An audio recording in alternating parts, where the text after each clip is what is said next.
Hey, welcome to Robbie Lobby. We have a special guest today, and I'm sure you've seen him because his video is the most popular one in our channel.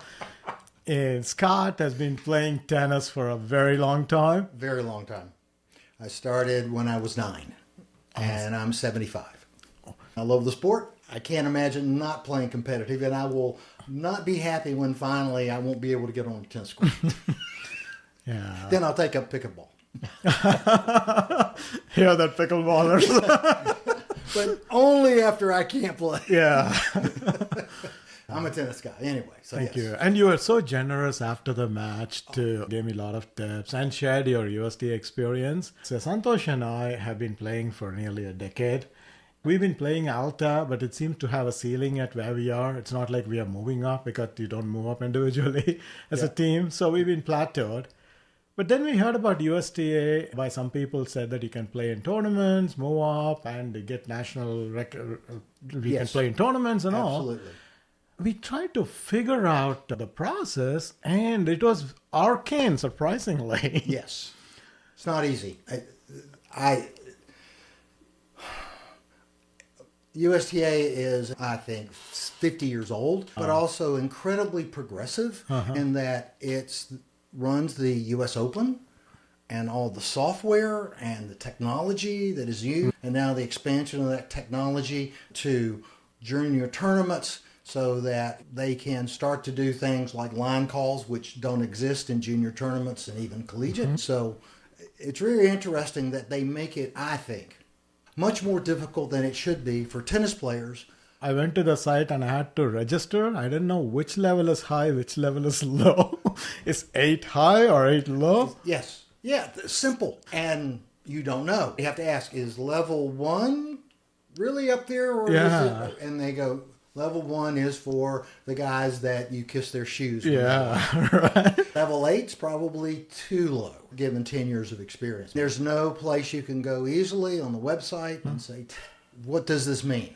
Exactly. So that's when I thought, hey, maybe he could help us understand. So USTA League Tennis is for those people who don't typically want to play tournaments. And Atlanta is the largest USTA area in the country. Oh, About 35,000 competitive players. Oh, okay. Okay. And because of that, there are a lot of leagues, a lot of captains, and it all boils around captains. Let's start with age groups, 18s, 40s, 55, 65. Then you have ratings. Yes. Ratings in USTA are individual. And they are in tenths of a point and hundredths of a point. Now, the rule in USTA is they will put you with what your old rating was. And at the time, you fell off their records, start you as if you were a brand new tennis player, which would be 2.5. And my wife was a very solid 3.0 USTA and a good B-level Alta player.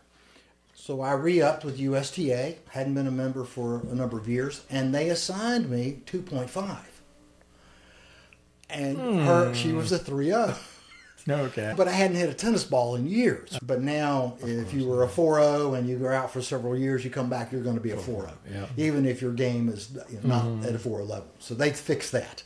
The vast majority of USTA tennis players are rated 3.5. Okay. That's the middle of the... It's the middle of club players is 3.5. However, a 3.5 player starts as an individual rating of 3.01.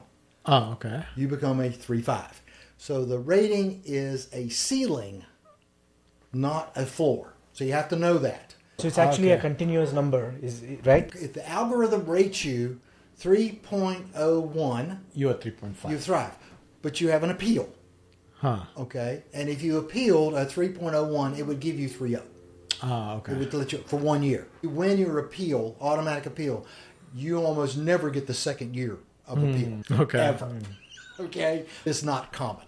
As you play, it depends on your opponent and their rating as to what happens to your rating. So I believe that the computer expects a certain outcome based on rating. So let's take it. Let's take a circumstance. You are playing singles, 40 singles, 3-5. Your opponent is a 3.45 and you're a 3.1. Okay. The computer is going to make an assumption that you will lose because of the relative ratings. Yeah. So now you play the match and you lose, but you lose in a third set tiebreaker. Okay. You split sets, you do really well against the person. Okay. Your rating will go up. Got it.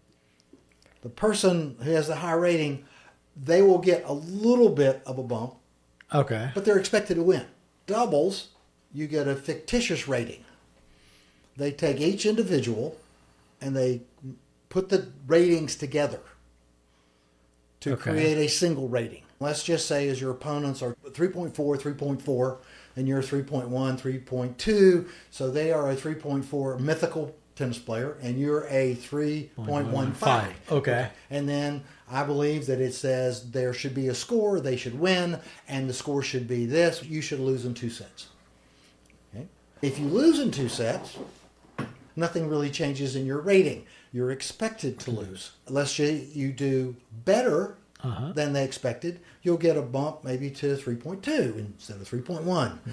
It doesn't move very much, okay? But it does move with every match. Got it. Singles is the purest. So you play singles against a person, and then you win or lose, and you can lose and have your rating go up. Got it. You can lose and have your rating go down. It all depends upon your opponent's rating and the score. And it's not the score specifically, it's the percentage of games. So there's another factor in there. Oh, wow. Okay. Yes. So the difference in it is the difference in the percentages of games won. Okay. So not just a pure score. Okay. So all of that's put into the algorithm to produce an individual rating for every USTA player. So if I play a singles match and go next for a doubles match, that singles match would have impacted the rating, right? I carry it with me. Yes. There's no doubles rating and singles rating. Right. There's also no rating for age, Okay. which is difficult to understand. I freely admit I got a 5.0 rating when I was in my late 30s, mid-30s to late 30s in doubles. I was a double specialist, but won a lot, got a 5.0 rating.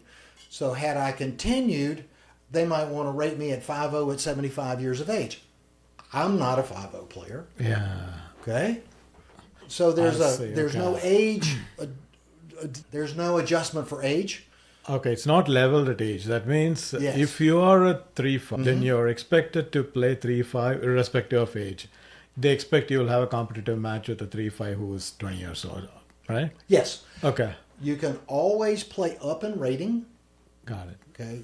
And you can play down in age. I played a lot of 18 last year for fun. Okay. I got beat a lot. And so there's no adjustment for age And level, yeah. and level. So I'm a 4.0 at 74 years of age playing 24-year-olds. So what's the probability at 4.0 that I'm going to do? Not very much. But there's no adjustment for it's still a match. I'm still a person. They don't look at my birth certificate. They go, you got beat. And then my ratings changed. Yeah. And I like to play tennis. And I'll play singles. So I go out and play. Okay. And if I win, great. If I lose, okay. I don't care at this point. Now, there is a website that's not official that you can go out and it rates everyone based on your ratings or your results. It has a different algorithm. USTA says it's not close, but it's relative. So you can look at it, and if you know who your opponents are, you can look them up and see relative to you, because they're mostly people in the same area, they have a rating, and you can say, okay, this group rates them a little better or a little worse or almost equal. So that's how the ratings work. No, that was very helpful.